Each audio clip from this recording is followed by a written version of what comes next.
গভর্নমেন্টের পক্ষ থেকে কিছু দায়িত্ব ছিল, এটা আমি বলবো না। গভর্নমেন্টের কিছু অ্যাসিস্ট্যান্সের বিষয় থাকে, যদি ফ্যামিলি রাজি থাকে। ফ্যামিলি রাজি ছিল, আমরা গভর্নমেন্ট পাশে দাঁড়িয়েছি। কিভাবে পাশে দাঁড়িয়েছি, ফ্যামিলি যখন দরকার হবে বলবে, আমি বলবো। ক্ষমতার আসার পরেই মুখ্যমন্ত্রী শুভেন্দু অধিকারী বলেছিলেন, আমরা শুধু মুখে বলি না, কাজে করে দেখাই। তাই কাজে করে দেখালেন মুখ্যমন্ত্রী।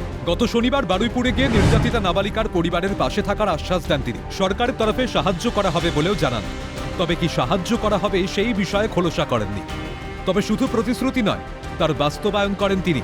নির্যাতিতা নাবালিকার বাবাকে কারা দপ্তরে চাকরি দিল রাজ্য সরকার। মানসিক অবস্থা স্বাভাবিক হলেই কারা দপ্তরে যোগ দেবেন নির্যাতিতার বাবা।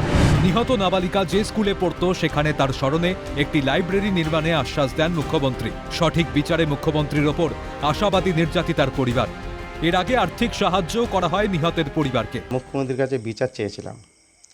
আর আমাদের সূর্যপুর এলাকায় আলাদা পুলিশ ফাঁড়ি, এলাকায় সিসিটিভি চেয়েছিলাম, সেগুলো এর মধ্যে পেয়ে গেছি।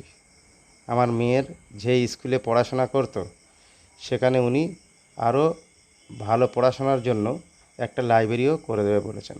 আমি যা চাইব উনি দেবেন। উনি মানবিক, তাই আর্থিক সাহায্যও করেছেন। আমাকে একটা সরকারি চাকরিও দিয়েছেন। কোন দপ্তরে? কারা দপ্তরে।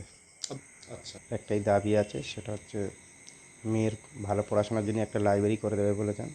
আমার পূর্ণ বিশ্বাস আমি আমার মেয়ের বিচার পাব। বিভিন্ন জায়গায় যে তো চলছে, অপপ্রচার চলছে যে আমি আর আমার পরিবার কোনো সাহায্য পাইনি, সেটা সম্পূর্ণ মিথ্যা। গত 5ই জুলাই বারুইপুরে একটি পুকুর থেকে নাবালিকার দেহ উদ্ধার হয়। খাবার কিনতে বাইরে বেরিয়েছিল বছর 12 ওই নাবালিকা। তারপর আর বাড়ি ফেরেনি সে। রাতভর নিখোঁজ থাকার পর রবিবার পুকুর থেকে তার দেহ উদ্ধার হয়। তাকে ধর্ষণ করে খুনের অভিযোগ। অভিযুক্ত 4 জনকে গ্রেপ্তার করা হয়। ঘটনার পুনর্নির্মাণে এনকাউন্টারে মৃত্যু হয় মূল অভিযুক্ত প্রভাস মণ্ডলের। নারী নির্যাতনে জিরো টলারেন্সের বার্তা দেন মুখ্যমন্ত্রী। তার নির্দেশে তৎপরতার সঙ্গে কাজ করছে পুলিশ প্রশাসন। কোনো অপরাধী যে ছাড়া পাবে না তা কার্যত স্পষ্ট করে দিয়েছেন মুখ্যমন্ত্রী শুভেন্দু অধিকারী। পরিবারের পাশে সব রকমের সহায়তা রাজ্যের। জাহেদ মিস্ত্রির রিপোর্ট, ক্যালকাটা নিউজ।